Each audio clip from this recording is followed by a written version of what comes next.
Hello दोस्तों, आप सभी का स्वागत है आपके अपनी YouTube channel MKS teaching point में। साथियों, बात करेंगे भर्तियों से संबंधित महत्वपूर्ण खबरों के परिप्रेक्ष्य में। जानेंगे 12,460 शिक्षक भर्ती स्कूल आवंटन के परिप्रेक्ष्य में 69,000 शिक्षक भर्ती एससीईआरटी मुलाकात क्या निष्कर्ष निकल कर आ रहा है। साथ ही 72,825 व अंशकालिक अनुदेशकों के परिप्रेक्ष्य में एक महत्वपूर्ण आदेश जारी। कैबिनेट बैठक समाप्त, किन फैसलों पर लगी मुहर, ये भी आपको अवगत कराएंगे। साथ ही स्पष्ट तौर पर नई भर्तियों के परिप्रेक्ष्य में जानेंगे रिक्त पद, नई नियमावली, परीक्षा कैलेंडर व अन्य महत्वपूर्ण जो अपडेट्स हैं उनके बारे में। तो निवेदन करेंगे वीडियो को शेयर करके चैनल को जरूर सब्सक्राइब कीजिए, जिससे महत्वपूर्ण जानकारियां आप तक आसानी से पहुंच सकें। सर्वप्रथम साथियों, बात करें 12,460 शिक्षक भर्ती के स्कूल आवंटन के परिप्रेक्ष्य में। तो साथियों, जैसा कि सुबह के वीडियो में हमने आपको अवगत कराया था, जैसा कि सूचनाएं प्राप्त हो रही थी कि आज जो है सर्कुलर जारी होगा, लेकिन साथियों अभी तक सर्कुलर जारी नहीं हुआ है। अगर साथियों देर शाम तक सर्कुलर जारी होता है तो बहुत ही महत्वपूर्ण निष्कर्ष निकलकर आने की संभावना है, लेकिन साथियों अभी तक सर्कुलर जारी नहीं हुआ है। उम्मीद की जाती है कि सर्कुलर की स्थिति आज ही क्लियर होगी और सर्कुलर भी जारी होगा, लेकिन साथियों अभी इस परिप्रेक्ष्य में विभाग की ओर से कोई भी अपडेट नहीं है और ना ही सर्कुलर को लेकर के कोई स्थिति क्लियर है। पूरी उम्मीद है कि साथियों जिस प्रकार से मुलाकात हुई थी और ये निष्कर्ष निकल कर आया था कि जो सर्कुलर है वो जारी होगा, तो पूरी संभावना है साथियों जल्द ही सर्कुलर जारी होगा। अगर साथियों सर्कुलर जारी होता है तो हम सारी जानकारी आप तक शेयर करेंगे कि क्या क्या स्पष्ट तौर पर आप सभी के ज्वाइनिंग की स्थितियां हैं और क्या क्या प्रक्रिया होगी, सारा कुछ हम आपके सामने स्थितियों के साथ उपस्थित होंगे। फिलहाल साथियों जैसे ही स्पष्ट होता है हम आप तक सारी जानकारी वीडियो के माध्यम से शेयर करेंगे। उम्मीद करेंगे स्कूल आवंटन को लेकर के जो आप सभी का प्रयास है और जो कोर्ट का आदेश और कहीं ना कहीं आपके द्वारा किए जा रहे लंबे प्रयास का निष्कर्ष जल्द ही निकले और आप सभी के सर्कुलर आए और आपकी ज्वाइनिंग जल्द से जल्द सुनिश्चित हो सके। तो साथियों स्कूल आवंटन के परिप्रेक्ष्य में अभी आज तक की यही सूचना है कि अभी जो है सर्कुलर नहीं आया है। जैसे ही सर्कुलर आता है हम आप तक सारी जानकारी शेयर करेंगे। अब साथियों बात कर लें 69,000 शिक्षक भर्ती के परिप्रेक्ष्य में। साथियों बात कर लें यहाँ पर देखेंगे तो एक बड़ी खबर निकल कर आ रही कि Shri Pratap Singh Baghel sir, director basic शिक्षा, संयुक्त डायरेक्टर एससीईआरटी ग्रे सर से मुलाकात हुई।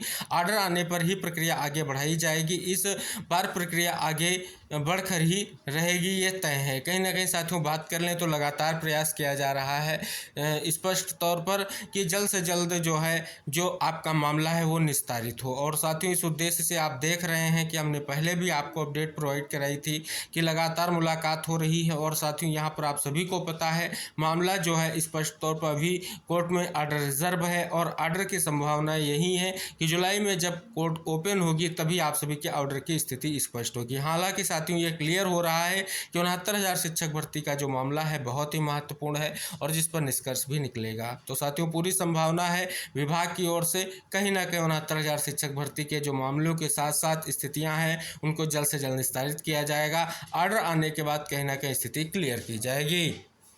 अगली जो साथियों बड़ी खबर निकल कर आ रही है वो है साथियों आपकी स्पष्ट तौर पर 72,825 शिक्षक भर्ती से जुड़ी हुई है। जैसा कि साथियों आप सभी को बता दें 72,825 शुल्क वापसी को लेकर के स्पष्ट तौर पर ये जो है एक बार फिर से जो है स्पष्ट तौर पर लेटर है सचिव सर का। अगर देखेंगे तो सचिव सर ने समस्त जो है स्पष्ट तौर पर जिला शिक्षा प्रशिक्षण संस्थान, जिला शिक्षा अधिकारियों को निर्देश जो है दिया गया है। लेकिन साथियों यहाँ पर बात कर लें जो ये निर्देश दिया गया है इसमें स्पष्ट तौर पर अब जो है जिन डिस्ट्रिक्ट के जिला बेसिक शिक्षा अधिकारियों को निर्देश दिया गया है उनका नाम यहाँ पर मेंशन किया गया है। साथियों विषय है उत्तर प्रदेश बेसिक शिक्षा द्वारा संचालित विद्यालयों में शिक्षकों के 72,825 रिक्त पदों पर बीएड योग्यताधारी एवं टीएड उत्तीर्ण अभ्यर्थियों के चयन हेतु निर्गत शासनादेश दिनांक 5/12/2012 के क्रम में अभ्यर्थियों से ली गई धनराशि वापस किए जाने के संबंध में है। तो देख सकते हैं साथियों इसमें स्पष्ट तौर पर निर्देश दिया गया है जो बहुत ही महत्वपूर्ण है। और साथियों अब लिखा गया है कि स्पष्ट तौर पर जो ये 12/6/2024 की यहाँ पर जो दिनांक अंकित की गई है और सभी जो है महत्वपूर्ण तथ्यों को यहाँ पर मेंशन किया गया है। और यहाँ पर 12/6/2024 तक कहीं ना कहीं स्पष्ट रूप से देखें तो लिखा गया बेसिक शिक्षा परिषद के कार्यालय द्वारा दिए गए निर्देशानुसार 12/6/2024 तक अनिवार्य रूप से वांछित सूचना परीक्षा उपरांत निर्धारित प्रारूप पर 2 प्रतियों में श्रेणीवार पृथक पृथक हार्ड कॉपी सॉफ्ट कॉपी में हस्ताक्षरित प्रति के साथ कार्यालय उत्तर प्रदेश बेसिक शिक्षा प्रयागराज के विशेष वाहक के माध्यम से उपलब्ध कराना सुनिश्चित करें। तो देख सकते हैं साथियों ये बड़ी खबर है और स्पष्ट तौर पर महत्वपूर्ण भी है और ये साथियों लेटर जो है सचिव सर के माध्यम से जारी किया गया है। अगला आदेश जो साथियों है, स्पष्ट तौर पर ये महत्वपूर्ण आदेश है। अंशकालिक अनुदेशकों का पोर्टल के माध्यम से नवीन विद्यालय के लिए नवीन अनुबंध नवीनीकरण के द्वितीय चरण के लिए प्राप्त ऑनलाइन आवेदन पत्र के संबंध में देख सकते हैं साथियों, स्पष्ट तौर पर लिखा गया है कि 21 मार्च 2023 के क्रम में राज्य परियोजना कार्यालय के पत्र दिनांक 24/1/2024 द्वारा जिला बेसिक शिक्षा अधिकारी समस्त जनपद के अंशकालिक अनुदेशकों के नवीन विद्यालय के लिए अनुबंध नवीनीकरण के द्वितीय चरण हेतु दिशा निर्देश प्रेषित किए गए हैं। तो देख सकते हैं साथियों, बड़ी खबर निकलकर सामने आ रही है।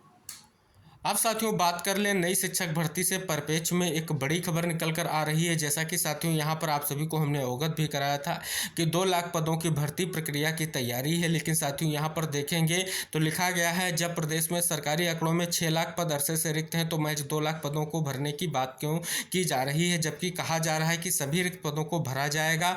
इन 6 लाख रिक्त पदों के अतिरिक्त उच्च प्राथमिक विद्यालयों में 46,000 बीपीएड शिक्षकों यानी माध्यमिक एडेड विद्यालयों में कंप्यूटर शिक्षकों समेत अन्य पदों के सृजन भी किया जाना। इसके अलावा लाखों पदों को खत्म किया गया। उदाहरण के लिए बेसिक स्कूलों में 3 वर्षों में 1.39 लाख पदों को खत्म किया गया। इसी तरह अन्य विभागों में भी पदों को खत्म किया गया। इसके अलावा नियमित पदों के स्थान पर संविदा व्यवस्था के तहत भर्ती की जा रही इन 2 लाख रिक्त पदों को भरने की जो घोषणा की गई उसमें भी ज्यादातर पद वह शामिल जिनकी चयन प्रक्रिया अधर में है। तो देख सकते हैं साथियों, स्पष्ट तौर पर यह निष्कर्ष निकल कर आ रहा है। आगे लिखा गया है कि युवा मंच का मानना है कि अगर सरकार अपनी घोषणा वायदों को लेकर के ईमानदार है तो वे सभी रिक्त पदों को विज्ञापित करने और उन्हें पूरा करने की समयबद्ध कैलेंडर जारी करे और जिन विभागों में पदों का सृजन किया जाना है आवश्यक उन पदों को भरने के लिए कार्रवाई करे। तो साथियों ये विशेष तौर पर एक बहुत ही महत्वपूर्ण जो है कहीं ना कहीं मांग की गई है। रिक्त पदों के सापेक्ष में नियमावली को लेकर के ऑलरेडी जो है हमने आपको अवगत कराया है। कहीं ना कहीं स्पष्ट हो रहा है, नियमावली प्रिपेयर हो रही है और उस पर कहीं ना कहीं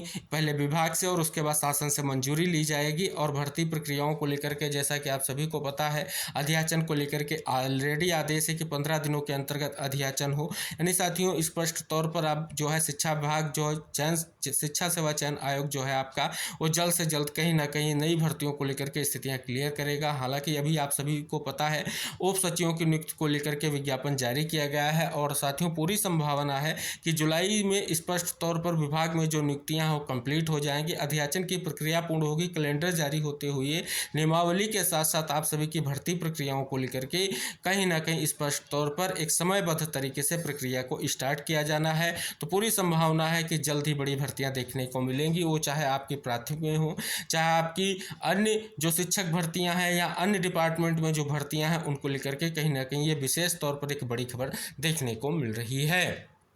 जैसा कि साथियों आप सभी को पता है आज महत्वपूर्ण कैबिनेट बैठक थी। कैबिनेट बैठक समाप्त होने के बाद कई प्रस्तावों पर मुहर लगी है और साथियों उसमें से एक जो महत्वपूर्ण स्पष्ट तौर पर प्रस्ताव हुआ है उसके लिए प्रश्न नोट जारी हो गया है। लिखा गया सरकारी अधिकारी कर्मचारियों के स्थानांतरण सत्र वर्ष 2024-25 हेतु नीति। ये स्थानांतरण नीति केवल 2024-25 के लिए स्थानांतरण दिनांक 30 जून 2024 तक किए जाएंगे। समूह खा के अधिकारी जो अपने सेवाकाल में संबंधित जनपद में कुल 3 वर्ष पूर्ण कर चुके हों को उक्त जनपदों से स्थानांतरण किए जाने की व्यवस्था एवं समूह खा के जो अधिकारी अपने सेवा काल एक मंडल में 7 वर्ष पूर्ण कर चुके हैं को उक्त मंडल में स्थानांतरित कर दिया जाए। विभागाध्यक्ष मंडलीय कार्यालयों में की गई तैनाती अवधि को स्थानांतरण है तो उक्त निर्धारित अवधि में नहीं गिना जाएगा। मंडलीय कार्यालयों की तैनाती की अधिकतम अवधि जो है 3 वर्ष होगी तथा इस हेतु सर्वाधिक समय से कार्यरत अधिकारियों के स्थानांतरण प्राथमिकता के आधार पर किए जाने की व्यवस्था की गई है।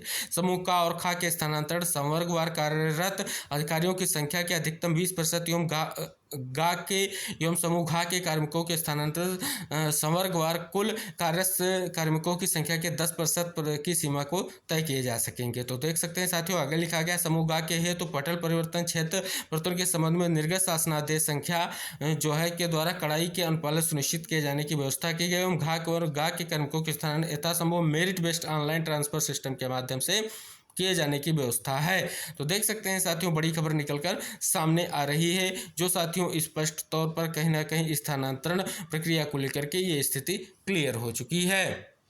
तो ये थी साथियों कुछ भर्तियों से संबंधित और कुछ महत्वपूर्ण अपडेट्स जिनके बारे में हमने वीडियो के माध्यम से चर्चा की है। और साथियों हम सभी को बेसब्री से इंतजार है 12/460 शिक्षक भर्ती के सर्कुलर को लेकर के। जैसे ही साथियों स्थिति क्लियर होती या सर्कुलर आता है हम आप तक सारी जानकारी शेयर करेंगे। तो मिलते हैं नेक्स्ट अपडेट के साथ, तब तक के लिए बाय बाय, टेक केयर साथियों।